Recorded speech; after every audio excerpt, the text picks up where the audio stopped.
A family in St. George gets some great news. Their son, Christian Jensen, has been nominated for an Oscar, and everyone, including Christian, says it's a huge surprise. Good for Utah's Tasmin Mahfouz has that story.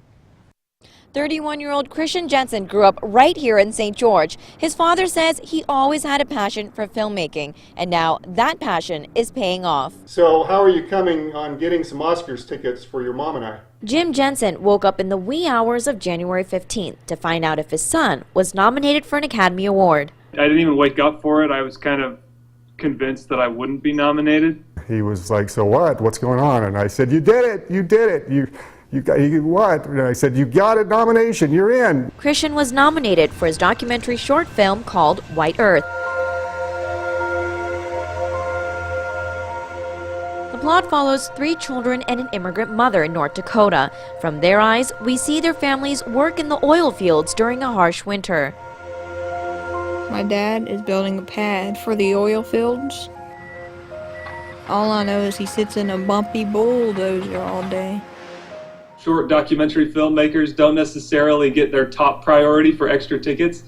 The Jensen family lives in St. George, and Christian is now in California. He attended Dixie College and Brigham Young University. The St. George native tells us that Dixie played a significant role for his career. It was actually where I got my first professional experience as a filmmaker. He then went on to study film as a graduate student at Stanford University.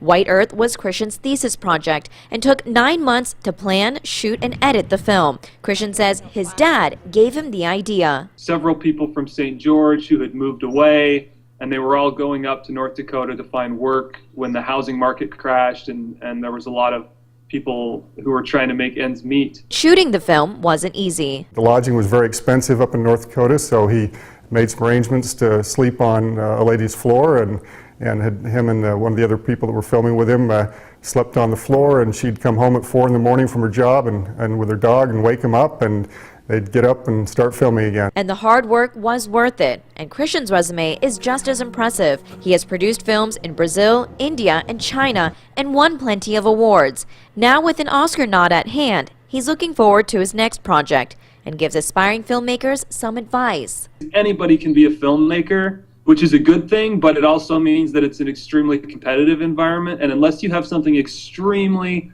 specific to yourself that no one else can do or say, then I don't really see a point in doing it. Now all we can do is wait till the 22nd to find out if our hometown hero wins the gold. In St. George, Tasmin Mahfouz, good for Utah. And Christian told Tasmin he hopes his next project is a feature-length film. You can watch White Earth online at www.whiteearthmovie.com.